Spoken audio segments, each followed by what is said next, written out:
This is an iHeart podcast. Guaranteed human.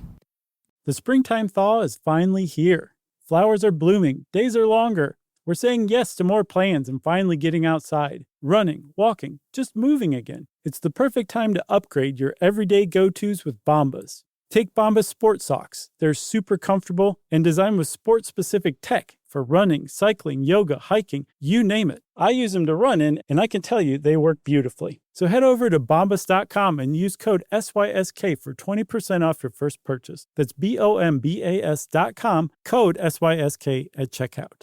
On eBay, every find has a story. Like if you're looking for a vintage band tee, not just a tee, the band tee. You wore it everywhere until your ex-boyfriend stole it. Now you're on eBay, and there it is. Same tee from the same tour. The things you love have a way of finding their way back to you, especially on eBay. Where else can you find that mint trading card you search for everywhere that's out of print? Or your first car, the one you wish you'd never sold? It has to be eBay. Shop eBay for millions of finds, each with a story. eBay. Things people love. Welcome to Stuff You Should Know, a production of iHeartRadio.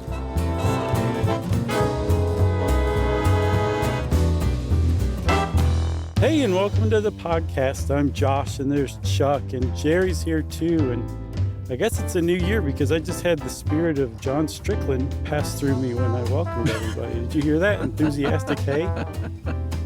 Yeah, a little bit of a, well, not a COA, I guess just sort of a updating this is our first recording of the new year. Mm-hmm. And we had our longest break ever. You know, I think everyone knows we take a nice long Christmas break, but this year it stretched into November.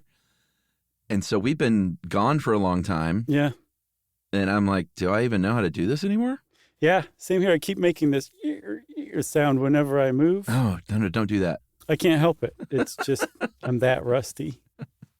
And also this topic, it's good, but it's we'll try and keep it as streamlined and easy to understand as possible. There's a lot of moving pieces. Sure. And there's a lot of Norwegian names that I still don't know how to say the letter with like the null set. I think it's like a umlaut. Is it? Okay. I mean, I'm going to treat them as umlauts. I'm pretty sure it's the same thing as an umlaut. Okay. Okay. We're still going to screw up some of this, but don't worry about the names too much. You know, we should just name everyone, you know, Bill 1, Bill 2, Bill 3. Right, or Leaf T. But anyway, we're going to give it our best go. Welcome back, my friend. I'm glad to be back in the studio after this wonderful break. Same here, man. Same here. Welcome back yourself. So, yeah, we're talking today about one of the more unsung operations of World War II. Unsung, I guess, depending on where you live. If you live in Norway, it's sung all over the place. It's like a top 40 hit there. It's sung so much. Well, it is now. Yeah. Yeah. It took a little while, didn't it, weirdly? Yeah. But here in the U.S., we don't know about it as much because we were kind of tangential to it, if at all. It was more a joint operation between the Brits and the Norwegians, the Norwegian Resistance, we should say.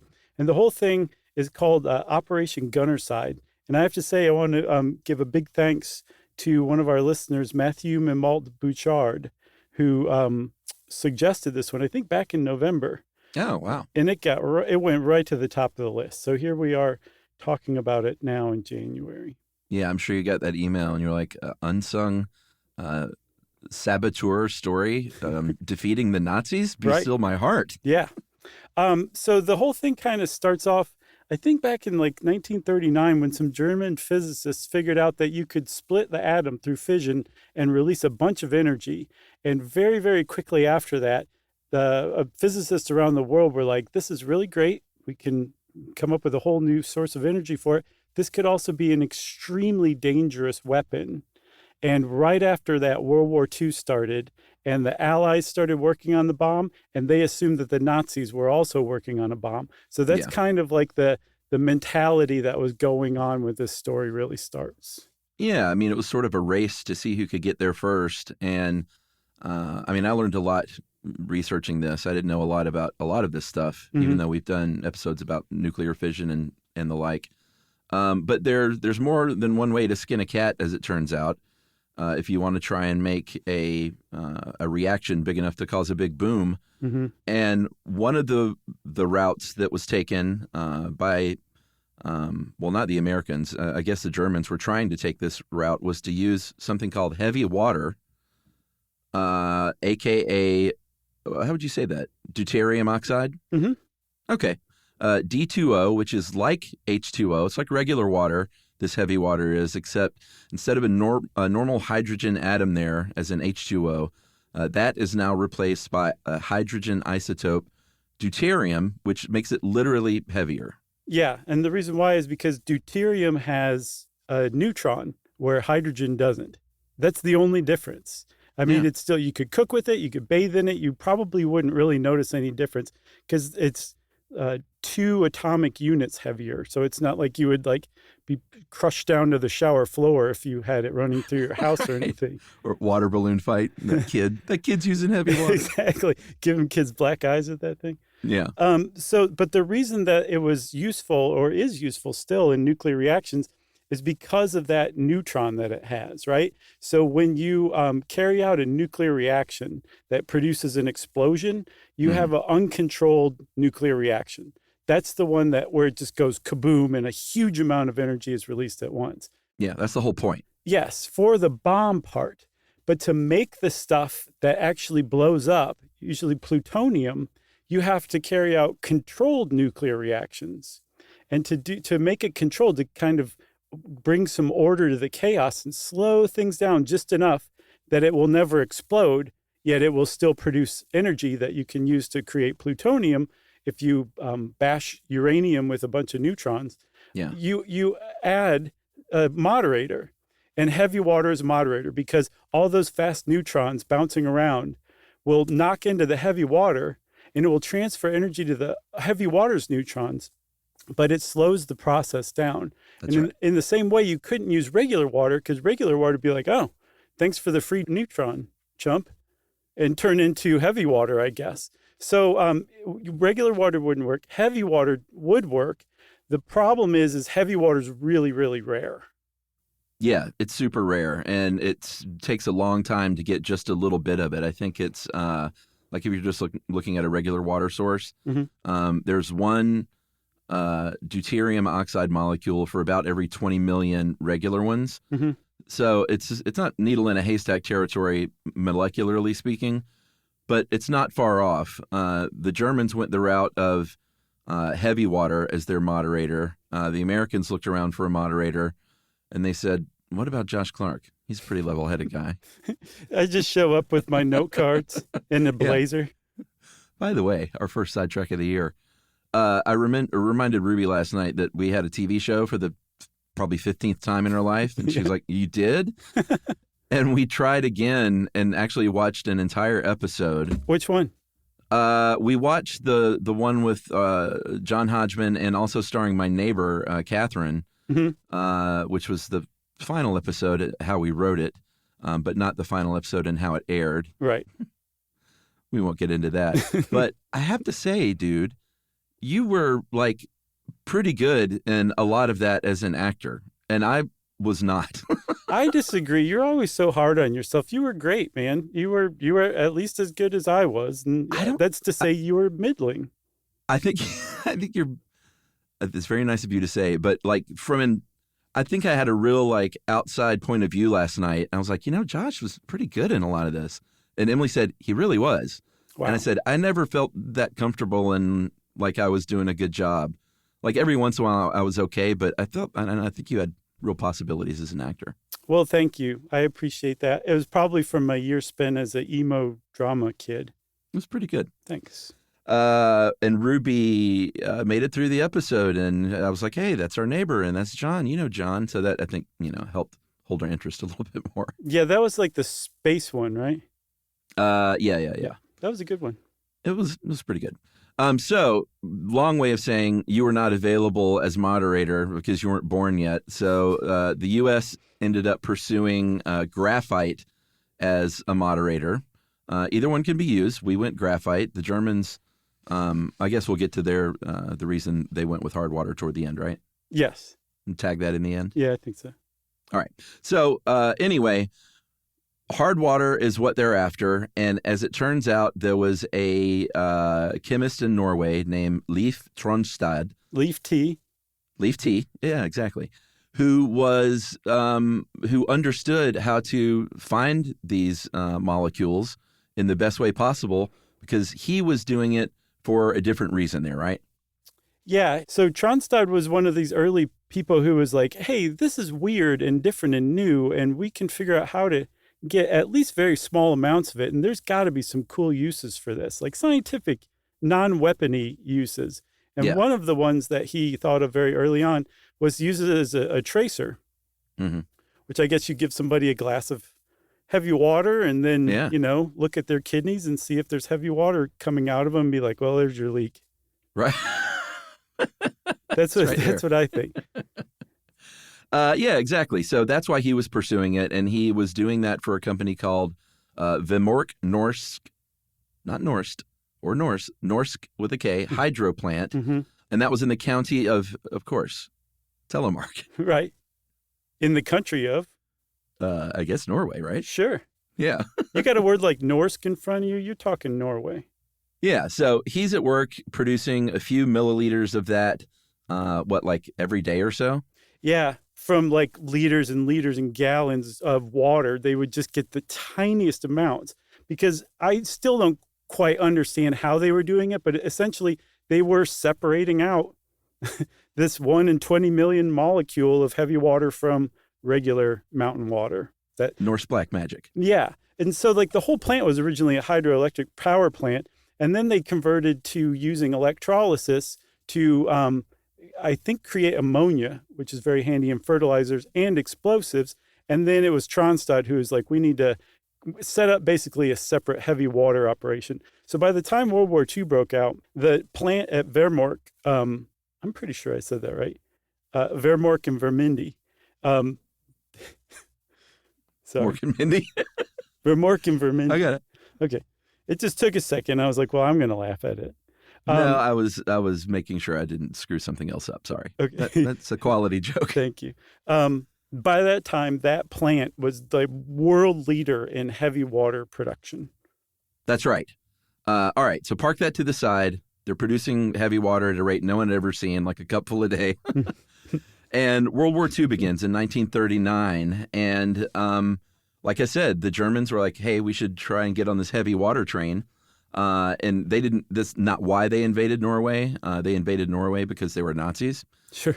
Norway was neutral, had declared themselves neutral, but in April of 1940, they invaded anyway and were defeated pretty quickly. It took a couple of months, even though they had help from the Allies. They were no match for the German army. And the Germans did as they do. They established a Nazi government there, and the people did not like that because they're Norwegian. They were like, no, we're going to resist. They went on strike here and there. They didn't cooperate in other ways to kind of just, get in the way of progress, of Nazi progress. And so the Nazi says, all right, martial law has been declared. If you resist, you will be put to death. And so a lot of Norwegians left, obviously, fought from other places. And a lot of them said, you know what, we're going to stay here and maybe work with the Allies kind of undercover as moles. Yeah, as like a secret resistance, right? And one of those people was Tronstad, at least at first. And then it became clear that he basically needed to get out of Dodge. So he ditched and I think he went straight to the UK because after the Nazis set up this program, like it was not a pleasant place to be when they took over Norway. And the whole thing, Chuck, reminded me of, do you remember way, way, way early in the podcast, we stumbled upon Simo Häyhä, the White Death, the Finnish sniper who was just like a farm boy. Yeah, who totally. like I think killed more Russians than anybody else in the war. Uh-huh. Yeah. Remind you of that guy? Yeah, I just remembered Simo Häyhä, so I thought I'd give him a shout out. Yeah. But I'm surprised you called up that name. Nice work. So, but Leif Tronstad, he became like a really valuable asset because this guy is like the world leader in heavy water production. Yeah. Who has all of the inside dirt on the place where the most heavy water is being produced. And it's very clear now that the Nazis have taken over this plant and stepped it up from like a few milliliters a day to like, I think a few kilograms of heavy water a day, that they have designs on making an atomic bomb. And with the Allies, The three words Nazi atomic bomb was among the most frightening combination of words you could possibly come up with. Yeah. And even totally. today, you're like, God, a Nazi atomic bomb, that'd be horrible. No. And then you remember, oh yeah, the Americans dropped 2 atomic bombs on population centers, and that was pretty bad too. Yet still, somehow Nazi atomic bomb seems even worse. Yeah, it does. So he, like you said, went to the UK. There he met up in real life with the intelligence people he had been working with, on the down low from a long distance, which I imagine was a pretty fun meeting. Sure. They probably had some tea and caught up in person. Mm-hmm. And he started training these commando units to be saboteurs to eventually do their saboteur work in Norway. And the whole time was staying in contact with his allies at the plant there at Vemork. And eventually, and we're just going to say these names again, I wish we could all nickname them all to make it easier to keep up with. But one of the guys there that he kept in touch with who will play a part in this story is named Einar Skinnerland. That's pretty easy. Yeah. Swallow Blue was his code name. And that feels like a pretty good place for a break. I think it is, yes. All right. So we do remember how to do this. And we'll be right back right after this. Want to learn about a pterosaur and call it pterodactyl? How to take a perfect poop and all about fractals. Genghis Khan, Attila the Hun, the Lizzie Borden murders and the cannibal runs. Gonna explain everything to your brain explodes. It's Chuck and Josh. It's stuff you should know. Word up, Jerry. Hey, everybody. Here's a fact for you. In the United States, there is a break-in every 26 seconds, and that means that somewhere right now, an intruder is getting closer. And the problem with most security systems is that they only alert you after the break-in has started, and that's too late. Well, that's what makes SimpliSafe different. They use alerts. SimpliSafe's U.S.-based live agents, they identify threats on your property and help deter them before they actually break in. So the intruder never gets into your house. The crime is stopped before it even starts. That's right. And another great thing about SimpliSafe is they have no long-term contracts. They give you peace of mind and great value with their monitoring deterrence plans because they just start at about $1 a day. Yeah, SimpliSafe sent us a setup years back, and I still use mine every day. Yeah, and apparently setup, you can do it by yourself in under 30 minutes, so it's a really good value and it doesn't take long. So if you want to experience the SimpliSafe peace of mind, you can take advantage of the SimpliSafe discount offered to Stuff You Should Know listeners. Right now, you can get 50% off your new system by visiting simplisafe.com/stuff. That's half off at simplisafe.com/stuff. There's no safe like SimpliSafe.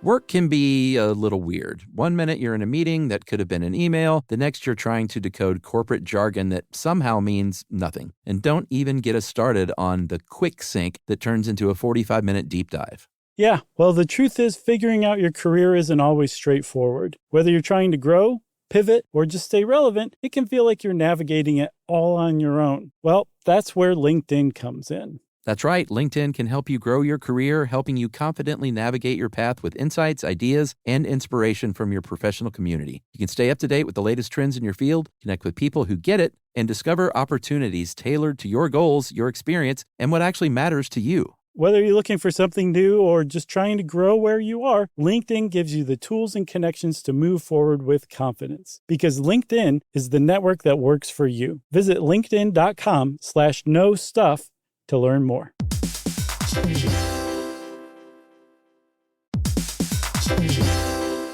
Hey everybody, we're here to talk to you about Wayfair, who believes that spaces should be functional, they should be comfortable, they should be well designed, and they can be well designed by you with their help. Your updated space should feel more comfortable, inviting, and practical for everyday use. And we're talking about outdoor seating. We're talking about grills. We're talking about major appliances. If you need storage solutions, Wayfair can help you out. Patio lighting, rugs, decor. It is your one-stop shop for home. Yeah. I mean, it's getting nice out, so it's time to think about living outdoors for the next few months. And Wayfair knows that outdoor furniture, it's heavy, it's intimidating to assemble. So Wayfair has stepped in and said, we're going to handle the hard part so you don't have to. That's right. You can shop Wayfair Verified, your shortcut to the good stuff. And that means their team of product specialists are going to vet everything by hand using a 10-point inspection, testing things like, I don't know, quality materials, functionality, and features, and even how long it takes to build that piece of furniture. And the overall experience saved time, reduced hassle, and improved convenience. Patio season is here, and these deals won't last. So head to wayfair.com right now to get your outdoor space ready for way less. That's WAYFAIR.com.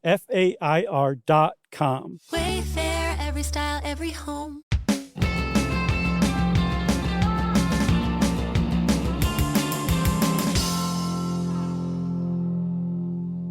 Chuck, have you seen that movie, The Ministry of Ungentlemanly Warfare? It's like a newish Guy Ritchie movie. No. It's pretty good, actually. All right. It's like an easy watch. Like it's not some big, huge, sweeping epic or something you have to really, keep up with. It's just a kind of an It's a Guy Ritchie movie. Yeah. Yeah. Right. Well, I would call Snatch kind of convoluted. Okay. Well, sure. With the accents. Sure. But there actually was something called the Ministry of Ungentlemanly Warfare. That was the nickname for it. It was called the Special Operations Executive officially. And they basically trained saboteurs. So that's who Leif Tronstad threw his lot in with.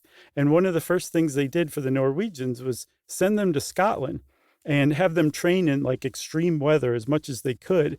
But I'm thinking like the Norwegians would be like, this is like summer to us. What is this? Like I don't see why they would need to train in Scotland, but trained they were. Yeah. And the reason why they were trained for extreme weather and extreme conditions is because of the location of the Vemork power plant, or I guess heavy water plant. It was in a really forbidding place that you would not want to go to without like a car. Yeah, it was tough. I would say you'd need one of those cool old army Jeeps if you wanted to get there back then. Mm-hmm. It was surrounded by a plateau, a mountain plateau called, here we go, Hardangervidda. Perfect. That's got to mean danger or something. I think it actually means like wide mountain plateau. Danger. I looked it up because I thought so too. I was like, that's got to be like the name of a god that's going to kill you or something. Yeah, no, Hardanger. it means I'm not like sure what that is. It means high mountain plateau. I think Vida might be a plateau. Really? Maybe Hardanger. I don't know. So I don't wait, remember. so that what was the guy's name? Ricky. I can't remember, but he was saying like living the plateau loco. Oh God, Ricky Martin. Ricky Martin, yeah. Ricky Martin. Yeah. From Menudo. That's right. Shout out to Menudo. Who knew that was coming? I did not. I know they were going to make an appearance. All right, so it was surrounded by that mountain plateau. It is a very, very cold place. I think Livia dug up this kind of old factoid. It freezes flames in the fire is how cold it was there. Mm-hmm. Not literally, of course, but you know those Norwegians are, with a turn of a phrase.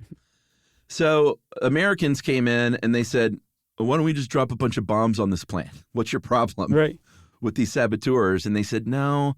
Tronstad was like, we've got ammonia tanks there, liquid ammonia. You're definitely going to kill a bunch of civilians nearby. And all this stuff is underground, under concrete and metal in these bunkers. And it probably wouldn't destroy everything you wanted to destroy anyway. He also, didn't say this out loud, but was like, I don't want you to destroy the only hard water plant we have because this is a valuable thing. And all of a sudden you would kind of own not the patent, but the process for that. Yeah. And after the war, who knows who's going to need that stuff. So exactly. Yeah. It was a little bit of national pride, too, that was driving it. So he actually talked him out of it. The Allies, or the Americans, I guess, were put off for a little while. And they're like, all right, you go ahead and do your little sabotage thing. Let's see how you do. So that whole group of Norwegian resistance fighters was called Company Ling. And Company Ling kind of made it over as the group of trained saboteurs from the Special Operations Executive. So Company Ling, they launched an Operation Grouse. Great operation name. Yeah. But apparently the SOE didn't think so because they renamed it Operation Swallow. Yeah. And the whole thing was led by a guy named Jens Anton Poulsen, which I think I nailed just then. Except it's Jens. Oh, man.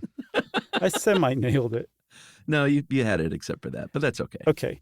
So Jens Anton Poulsen led, I think, 3 other resistance fighters who parachuted back in Norway and essentially just became backwoodsmen for months, setting up like a camp, literally in like a trapper's cabin, and lived off hunting reindeer, and just basically became the first little toehold of this operation of Norwegian resistance fighters coming back to sabotage the Wehrmacht plant.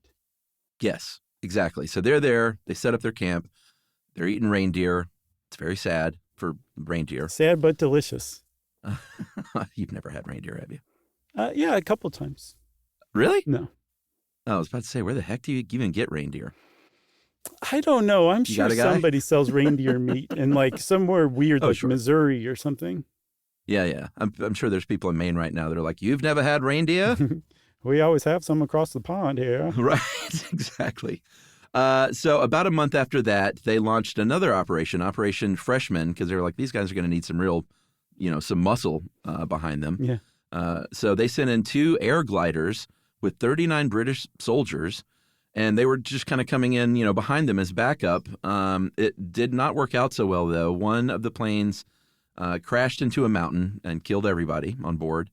The other one crashed into the ground, not where they were supposed to land, but, a distance from that. And it didn't kill everybody, but they saw this happen.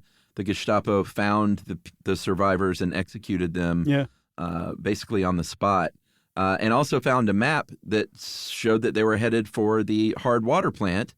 They didn't locate those original people, and they just sort of stayed there, hunkering down in that cabin for a while and surviving undetected. Yeah, so Operation Freshman was, like you said, it was the idea was to just storm the heavy water plant, overwhelm it, and blow it up. And they decided instead of sending 39 soldiers with a ton of equipment, including bicycles, I read, we'll just try a more subtle touch. So they went to, Joachim Runeberg. Nice. Who was 23 at the time. And they're like, you're basically an old man in World War II standards. Why don't you lead a team for Operation Gunnerside? And this is finally the operation that this whole episode is based on. And it was a small tactical saboteur team who went to the heavy water plant to destroy the Wehrmacht's heavy water production capabilities. I love this kind of thing. Mm-hmm. It's just the kind of thing. And if you're thinking, oh man, why isn't there a movie about this? There was an older movie with Kirk Douglas that I don't think, set the world on fire. But I think this could go for maybe a Guy Ritchie update. Totally. Yeah. I doubt if he would do it after the other one, but I don't know. I don't think he's opposed to making a sequel or a reboot. I mean, Snatch was basically Lock, Stock, and Two Smoking Barrels done over again. Yeah, he made a lot of those, or several of those Sherlock Holmes movies, I think, right? No, Lock, Stock, and Two Smoking Barrels. No. Oh, I see. You were just kind of taking a little sidestep in the logical direction, right? Yeah. I didn't follow. First one back. Yep, there you go. So, yeah, I think the first one was pretty good. I don't know about the second one. Was that any good? I didn't see any of them.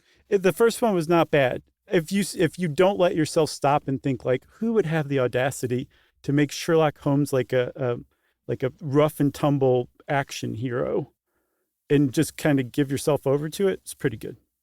Yeah. And what, I can also recommend for kids, especially younger girls, Enola Holmes. The Enola Holmes movies are pretty good. Both of them are good. Yeah, I enjoyed those. We have to do a Sherlock Holmes episode at least we one. haven't done that? No, not as far as I know. Yeah, we totally have to, because I don't really know anything about much of that. It's going to be like our chess or our soccer episode, though, I have a feeling. Okay. Are there Holmesies that get upset? It's a whole hornet's nest we're going to stick our heads in. What are the clown? What's the clown band? The Insane Clown Posse? Yeah, but what are their people called? The Juggalos? Juggalos. Yeah. The guy who does my hair is a former Juggalo. Yeah, I think those are 2 words you like to hear together. Former Juggalo? Yeah. It's like former Holmesy. Yeah. After they leave that world behind, Hey, I don't think the other Start people cutting let hair. you leave that world behind. Oh, boy. Yeah. It's threatening. So where were we, Chuck? Oh, yeah, Gunnerside. Yeah, we are at Operation Gunnerside. This guy, Runberg, he didn't know even why that plant was a target. They basically just said, here, old chap, we want you to go destroy some pipes at the plant, and the people that tried before you all died, and you might as well. Pip, pip. Yeah, that's basically it. That's all the information he had, but he was game. He was that kind of guy. Yeah, I mean, they accepted cyanide pills as part of this operation. Yeah. And yeah, they had no idea what they were doing. They just knew they had to go blow up some pipes, and that was that. Like, this is how dedicated these people were, that they were willing to sacrifice their life to try to blow up some pipes because the Brits told them it was going to help cripple the Nazi war effort. So I think there was 5 of them that parachuted in, just like the Operation Swallow people had before. But they were miles away from the landing site. They just maybe got blown off course or something like that. And it took them 5 days of trudging through the snow, although I think they might have had skis, to find the Operation Swallow people who'd been sitting there eating reindeer the whole time. And even when they found them in this trapper's cabin and hooked up with them, and now there's 9 people in this operation, they were still 40 miles away from the heavy water plant. And again, it's like snowy in February in Norway. You can just imagine. Yeah. There's a suspension bridge. There's one way you could get through, but of course, they had Nazi guards there, so that wasn't the best route. The other options were like a literal minefield, or I guess mine forest, that they could have crossed through at great peril, or they could hike all the way down into the gorge, which had like a half-frozen river running through it, and then go to the plant that way and then hike back up. And so they said, they took a vote, I guess, and they said, minefield, no good. Nazis on the bridge, no good. Let's just get on our skis as we do and hike down that gorge. And that's how they did it. We do need to mention one little side thing that we failed to mention, is that before this all happened, when Runberg was, I guess, debriefed and sort of getting his act together to go, he went into a hardware store and apparently on a whim, as the story goes, bought some heavy-duty bolt cutters, like metal bolt cutters. And so just park that right there because, if you introduce bolt cutters, I guess in this case Act 2, they're going to cut something in Act 3. Right. So he's got those bolt cutters, and they decide to go down into the gorge as their route to the hard water plant. Yeah, and again, not just going down into a gorge, crossing a half-frozen river, and climbing up a cliff to get to the top of the gorge on the other side where the heavy water plant was. And apparently that route was such an unlikely route that the Nazis didn't even bother guarding the gorge. No, nobody would go down there. Exactly. So February 27th, they made it for the 40 miles to their target. I think it was the night, like right before midnight. This team of 9 saboteurs from Company Linje, the Norwegian Resistance, are sitting there outside of the Vemork power plant, figuring out exactly how they're going to get in. And they decided that they would split up. There were 5 of them. And as they were sitting outside, they were faced with their first obstacle, which was a fence. And apparently the Brits had said, there's a fence, so here's a handsaw. And the guy who was in charge, who was it? Runberg? Yeah. His second in command, Knut Hockelid. We're like running through these Norwegian names, man. Hey, that sounds pretty good to me. Okay. So, and I know it's Knut. I always thought it was Newt, but it's Knut because I watched this cool little Nova special and he was interviewed and they definitely said Knut. He said, Runberg, don't you have some bolt cutters? Right. And Runberg gave him the bolt cutters, and instead of this loud, tedious, laborious hacksaw that they would have tried to use and probably gotten caught using, they just snipped right through the fence in a few minutes, thanks to Runberg's foresight back in Cambridge. That's right. Snip, snip. So that paid off pretty quickly. Much more quickly that was than still I Act 2. Well, I think I got the saying wrong. If you introduce bolt cutters in Act 2, they're going to snip something in Act 2. Yeah. They're on the property now. 5 of the 9 provide cover. The other 2, and they had Tommy guns. They had chloroform. They were set for an attack if need be. And they were keeping a watch on like the barracks because there weren't like hundreds of German soldiers. I get the idea if they were going in with the initial 29 that it was probably a couple of dozen, maybe. I mean, that's just a guess. I don't even know if it was that many. I Maybe mean, not. as important as this heavy water plant was to the atomic program in Germany, Yeah. it was so remote that they were just Yeah. like, I think it's going to take a few people. We got mines. There's a gorge. We got people on the bridge. It's fine. Yeah, exactly. So they were keeping a watch on the barracks. They were keeping a watch on that bridge for the guardsmen there, and just sort of waiting around for any, activity so they could get those Tommy guns out, or maybe silently chloroform a Nazi, which was a dream of any Norwegian saboteur. They wanted to do that so bad. Yeah. So the other 4 guys split into 2 pairs. They each had, and I get the idea, they split up in case, and they each had enough to like blow it up in case like 2 of them got caught or killed. The other 2 could still complete the job. Right. They got in through a second gate, and they had arranged with one of the co-workers there to, I guess, one of the inside moles, to leave a cellar door open. But unfortunately, that person called in sick that day, and I guess didn't seem to think like, hey, I had this important other task to do. And Tronstad had previously told them, though, like, if you can't get in that way, there's a cable shaft you can probably slip through, and that's what they ended up using. I just want to circle back and emphasize the fact that this man was a linchpin to a sabotage plan. All he had to do was show up to work and leave a door open. He could have gone home right after that. Yeah. And been like, I just threw up. I have to go get out of here. Right. And my guess, this is 1943, there's an 85% chance that his illness was a severe hangover, which makes it even worse. Yeah, probably so. So, luckily, yes, they found that hatch was open in the cable shaft, and they basically slid through. The 2 who made it through the cable shaft was Runeberg, the leader, and a guy named Frederick, Kaiser. Yeah, Frederick. Not Frederick. That. Yeah. Eat your heart out, Fredericks. It's probably Frederick. Friedrich. Yeah. Would be my guess. I like Frederick. That's how we say it in America. Anyway, Kaiser and Runeberg, they were the ones who went down this cable shaft, and they start getting busy. I think Kaiser was holding a gun. Whoa. What? They're like, we have some extra time. Sorry. Go ahead. So they went down a shaft even as well. You're right. And so almost immediately they found a watchman. I take him to be a Norwegian watchman, maybe. And they were like, you're now our hostage. Sit there and be quiet. And he's like, no problem. You guys do whatever you want. And despite his complicity, Kaiser was like, this is my one chance. And so he chloroformed the watchman anyway.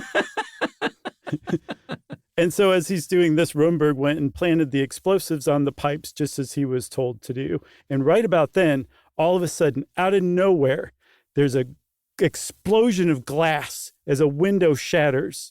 And Runeberg and Kaiser and the chloroformed guard all turn and look. And the other 2 men from the other explosives team come in through the window. That's right. They're like, it's just us guys. We're all here together so we can get this thing bombed up quicker. They set up those explosives, the 4 of them, I guess, at this point. And the fuses at the time were 2-minute fuses. That would have given enough time to get the heck out of there. Runeberg said, no, I really want to make sure we hear this thing go off. So we're going to go down to 30 seconds. I imagine everyone said, well, how about a minute? And he said, no, 30 seconds is plenty. So they're getting ready to light the fuses. The guard that they had at gunpoint said, can I get those glasses? Yeah. If they blow up, my optometrist has quit and retired. I'm not going to be able to replace those things very easily. So they said, sure, get your glasses. And at that point, another civilian employee, Norwegian obviously, comes into the room and is now another temporary prisoner. Runeberg lights those fuses, counts to 10, which means they only have 20 seconds, and then says, run to the 2 civilians. They get the heck out of there as well. I reckon in the movie, Guy Ritchie would really have to sort of fudge things, because what is not exciting in a movie like this is when is all you hear, and that's kind of all they heard. It wasn't a huge explosion. It's not like they were blowing up this entire plant like you would probably do in a movie. Right. They were just trying to damage these pipes. And he said that later on, he said they heard a tiny, insignificant pop. Also because it was underground, under that concrete and stuff. Windows did break, though, enough at least to rouse some sleeping Nazis. This part is very movie-like because the four that were guarding kind of watched as a half-dressed Nazi gets out and was like, oh, do I hear anything? Do I hear anything? But apparently that was a pretty noisy plant, so he just goes back to bed. I can't help but imagining like a Sergeant Schultz type Yeah. stumbling out. Totally. So, yeah, it wasn't a big deal. And as a matter of fact, I mean, it turned out to be a big deal, but like, it didn't cause like that huge explosion where guards start coming out of nowhere and, Right. there's alarms going off and searchlights coming on. It wasn't anything like that.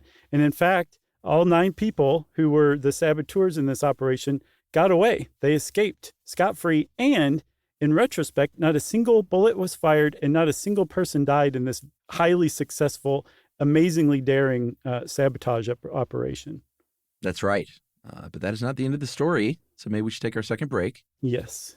And we'll come back and finish up right after this. Wanna learn about a pterosaur and call it pterodactyl? How to take a perfect poop and all about fractals. Genghis Khan, Attila the Hun, the Lizzie Borden murders and the cannibal runs. Gonna explain everything to your brain explodes. It's Chuck and Josh. It's stuff you should know. Word up, Jerry. Hey, everybody. Here's a fact for you. In the United States, there is a break-in every 26 seconds, and that means that somewhere right now, an intruder is getting closer. And the problem with most security systems is that they only alert you after the break-in has started, and that's too late. Well, that's what makes SimpliSafe different. They use alerts. SimpliSafe's U.S.-based live agents, they identify threats on your property and help deter them before they actually break in. So the intruder never gets into your house. The crime is stopped before it even starts. That's right. And another great thing about SimpliSafe is they have no long-term contracts. They give you peace of mind and great value with their monitoring deterrence plans because they just start at about $1 a day. Yeah, SimpliSafe sent us a setup years back, and I still use mine every day. Yeah, and apparently setup, you can do it by yourself in under 30 minutes. So it's a really good value and it doesn't take long. So if you want to experience the SimpliSafe peace of mind, you can take advantage of the SimpliSafe discount offered to Stuff You Should Know listeners. Right now, you can get 50% off your new system by visiting simplisafe.com/stuff. That's half off at simplisafe.com/stuff. There's no safe like SimpliSafe.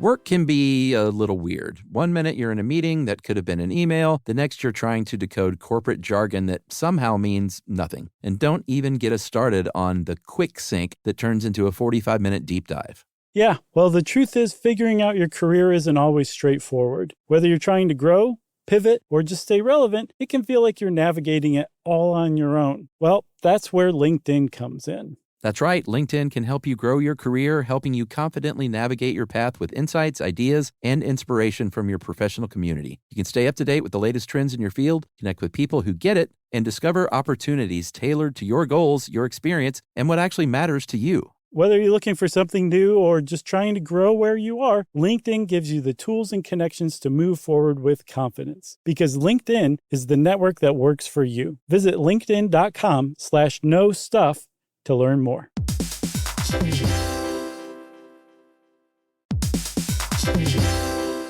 Hey, everybody. When you're at work, you never know when you're going to get interrupted, like when an office fire drill happens right in the middle of your presentation, or maybe construction is going on just outside your window. But with the Dell Pro laptop powered by Intel Core Ultra with vPro, no matter how many interruptions you have, your laptop won't be one of them. Yeah, with a battery that's optimized for the way you work and built-in intelligence that quiets distractions the moment you're trying to focus, your tech won't slow you down, even when you're getting bounced from an office you forgot to reserve. The Dell Pro, built for those who stay in the flow. Find technology built the way you work at Dell.com/Dell-Pro. Built for you.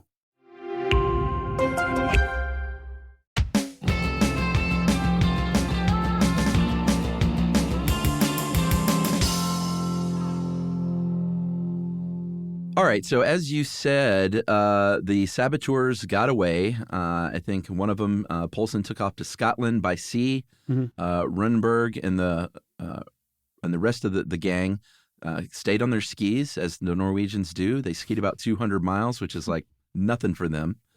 They skied to Sweden, in fact, with Nazis chasing them. They had planes above trying to locate them. Like, that part would be a pretty good part of the movie, I guess. But they got away, and there was a German, head of the German Special Forces in Norway, who called it the most splendid coup.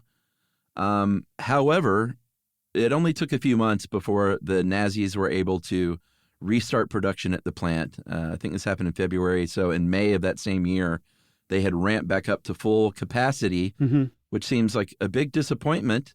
But no, because here come the Americans with their initial plan to just bomb the plant. And just like they were warned, it did not do a ton of damage to anyone but the 22 Norwegian civilians who were killed. Yeah, it like this heavy water plant was in this basement of a power plant, so it was not easy to get to as far as like aerial bombs are concerned. Yeah, especially the bombs back then, you know. Yeah, for real. But the thing is, it did show the Nazis that like, hey, this remote, isolated, actually surprisingly vulnerable plant. Yeah. That's like the one source of our heavy water.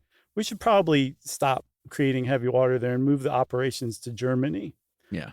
So they did. And remember, the Nazi heavy water program is set back a few months.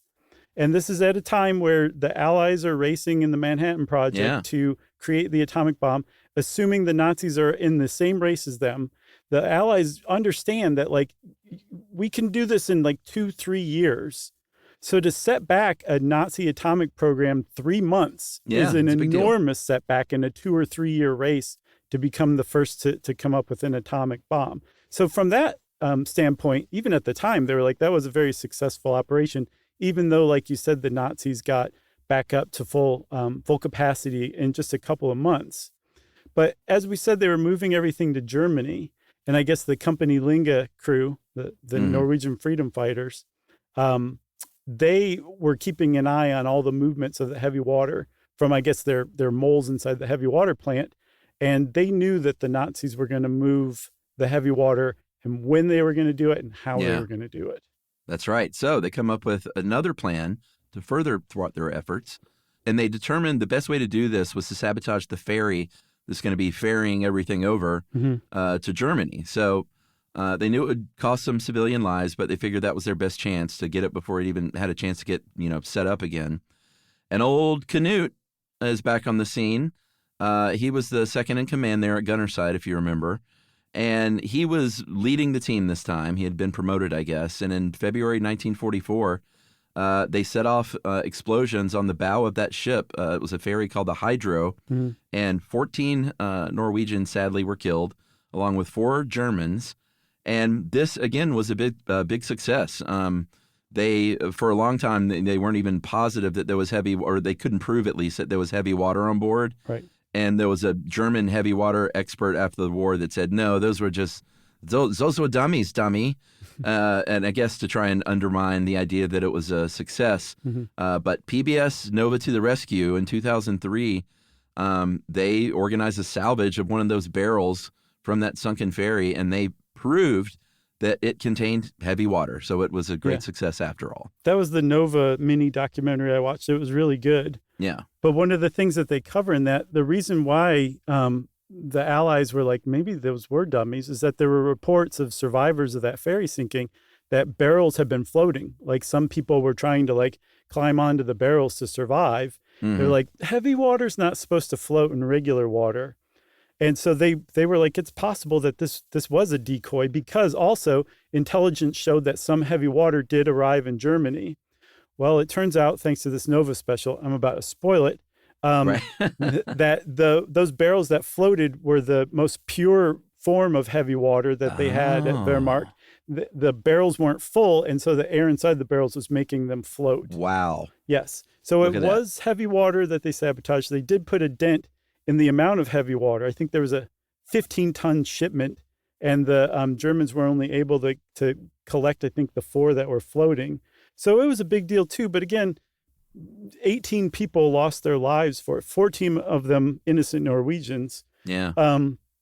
Yeah, and I think that's actually something they wrestle with in the Nova documentary, because they interview some of these people we've talked about, and they're trying to reconcile their guilt with the how impactful the mission was, especially living for decades with that gnawing rumor in the back of their head that those had been dummy barrels. Yeah, and it resulted in the loss of so many, civilian lives. Yeah, so I think they were quite relieved to find that it really was heavy water. And still, there's debate today over, even with the success of Gunnerside, even with the success of that Swallow group sinking of the hydro ferry, how much of an impact it really had on Germany's atomic program.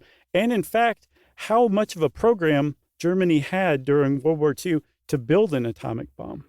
Yeah, for sure. The official historian of the SOE, MRD Foote, great name, said that it changed the course of the war. The fact that they were denied that regular steady supply of heavy water really put a dent in their operation. Livia very astutely points out another factor was that key scientists were, a lot of them were Jewish scientists that the Nazis were using, and they either escaped or were murdered, which also slowed down the Germans' pursuit of the bomb. But also, I think you found out too that was it the Germans regretted pursuing heavy water? Was that what it was? Instead of graphite? So they took a wrong turn right out of the gate with what they chose as a moderator. I think, did you say earlier that the United States chose graphite, right? Yeah, we used graphite. They went with heavy water, which was a mistake. Yeah, well, they're both really great moderators, but graphite is available in abundance. You can find it anywhere, right? Sure. Heavy water is really hard to come by. So right out of the gate, the Germans chose a moderator that was really difficult to get, and that there was only one place basically in the world that was producing it, whereas the Americans just went out and bought a bunch of graphite at the grocery store, basically, to use as their moderator. So right away, that first hurdle the Americans overcame, the Germans ran into. And the most interesting thing is it was based on a miscalculation. Yeah, that's right. If they had have calculated correctly, then they would have known from the beginning, right? Yeah, so I think whoever conducted, I can't remember their names, but they conducted experiments on the viability of graphite as a moderator, and they basically forgot to carry a 1 or something. I think what it really was is they didn't factor in the influence of impurities in their graphite sample, and they concluded that graphite wasn't a very good moderator, so let's use heavy water instead. So essentially, even before the program started, the Nazi atomic program was just dead, dead in the water, basically. Yeah, got to carry that eins. Yes, but the Allies didn't know this, and it turns out that just the idea that the Nazis were involved in heavy water production suggested that they were after an atomic bomb, and that the Allies then were in a foot race against them, and that led to the creation of an actual atomic bomb. So the Nazis directly influenced the production of an atomic bomb, even though it wasn't theirs. The Nazis being involved in heavy water production sounds like some sort of weird Oktoberfest slogan. Right? It'd be like, what does this mean? And they'd be like, just drink this huge gallon of beer and shut up. I mentioned that film, 1965's The Heroes of Telemark, with Kirk Douglas as sort of a mashed up fictional character based on both Ronneberg and Tronstadt. That, like I said, wasn't like the biggest film ever, but it was an American film. So we did know about this operation more than they did in Norway until like 2015. State broadcaster NRK ran a miniseries called The Heavy Water War in 2015. And that's when a lot of Norwegians kind of first learned of this operation. And if we're talking Tronstadt, if we want to button up his story, you feel bad for this guy because he didn't get to parachute in and actually have feet on the ground for this kind of thing. He finally got to do that kind of thing in October of 1944. He got under that parachute for Operation Sunshine, which was, protecting Norway's some of their industrial assets and infrastructure from German saboteurs as the Nazis were on their way out. So he got his hands dirty, which he'd always wanted to do. But very sadly, the following May, I believe, in 1945, he was shot dead by the brother of a Norwegian collaborator who he was questioning. So he tragically died as well. Yeah, which is sad. At least he did get to oversee and fly in on Operation Sunshine. I wonder if he got to use any chloroform. Maybe. So, Chuck, I think that's it for the Norwegian Sabotage Operation Gunnerside. We haven't figured out what we're going to name this episode. I like Livia's title. Oh, man, it's one of the better ones. You want to go ahead and tell everyone? Yes. She titled this article, Like Water for Nazis. Pretty great sense stuff. of humor. Yep. Really good. Well, thanks to Olivia for that, and thanks to you for listening. And how about we set up a listener mail so I can thank that person too? That's right. This is from Justin Meeks about Tavern on the Green. Hey, guys. And this shows you how long we've been off because I've been holding on to this one. My grandma had a wonderful related story to Tavern on the Green. She was from rural Montana and traveled to New York in the late 90s with a group of old ladies over Thanksgiving. Mm-hmm. One of her traveling group actually had sold David Letterman his Montana ranch, so they went to a taping of his show, and he invited them backstage. He found out they were going to be in town for Thanksgiving and invited them to have Thanksgiving dinner with him at Tavern on the Green. What? Wow. What Yeah. a guy. Grandma said that was one of the first Thanksgivings she could remember that she didn't eat turkey dinner because at Tavern on the Green they had to order the steak and lobster, especially because Letterman was paying for it. Grandma never missed an episode of Letterman even before this, certainly never did afterwards. Letterman is seriously a great dude and love that Grandma got to meet one of her heroes like this. Thanks for the many years of the podcast. Keep up the great work. Come back and see us in Denver. That is from Justin Meeks. And Justin, we're going to head back to Denver at some point. Mm-hmm. But we should probably tell people, since we're getting emails, that we are not doing live shows in 2025. Yeah, including Sketchfest. We've gotten a lot of emails from people who's like, the Sketchfest schedule's wrong because it doesn't have Stuff You Should Know on there, right? And yes, we're sorry to inform you, we're not going to be at Sketchfest for, the first time in like many years. 10 years maybe or something? Yeah, we're just taking a down year from doing live shows. We're gonna be back out there again, so fear not.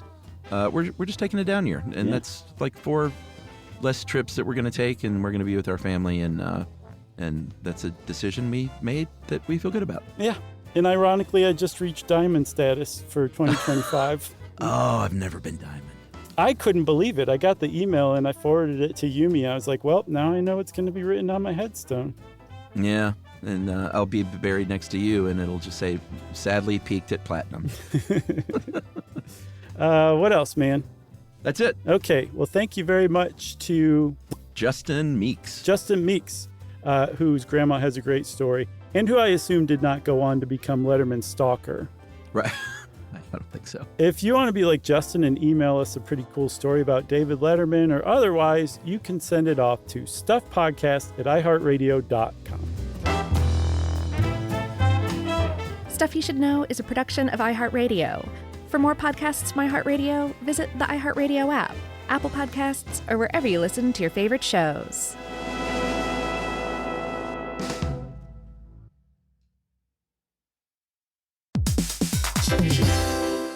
Every parent should know the car ride soundtrack. Are we there yet? How much longer? I'm bored. Well, if you're taking an extensive car ride anywhere and you've downloaded the Lingo Kids app prior to leaving the house, you may experience something strange, right, Chuck? That's right. You may experience silence from the back seat. Your kid may go an entire car ride without asking once if they were there yet. How about that? And by chance of miracle, they may even ask if you could drive longer. Yeah, that's the magic in Lingo Kids. Over 4,000 interactive games, songs, and shows, including their favorite Disney characters. It turns the longest drives into the easiest ones, and honestly, you won't understand why you didn't download it sooner. That's right. Lingo Kids is the #1 entertainment platform for young kids, and it's free to download. Or go plus with the Lingo Kids subscription and unlock even more content your kids won't be able to get enough of. You can save up to 60% on the yearly plan. Just search Lingo Kids in the App Store or Google Play. Lingo Kids, everything kids love.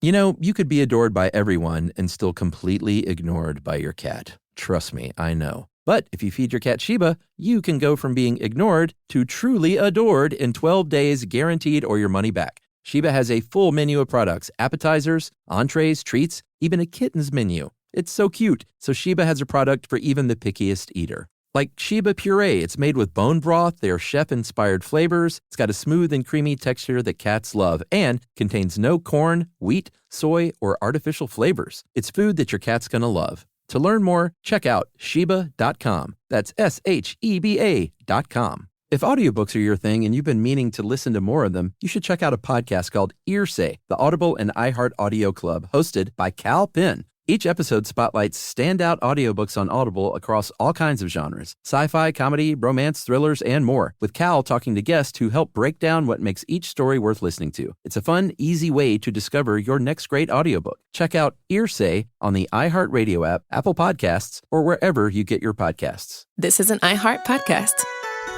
Guaranteed human.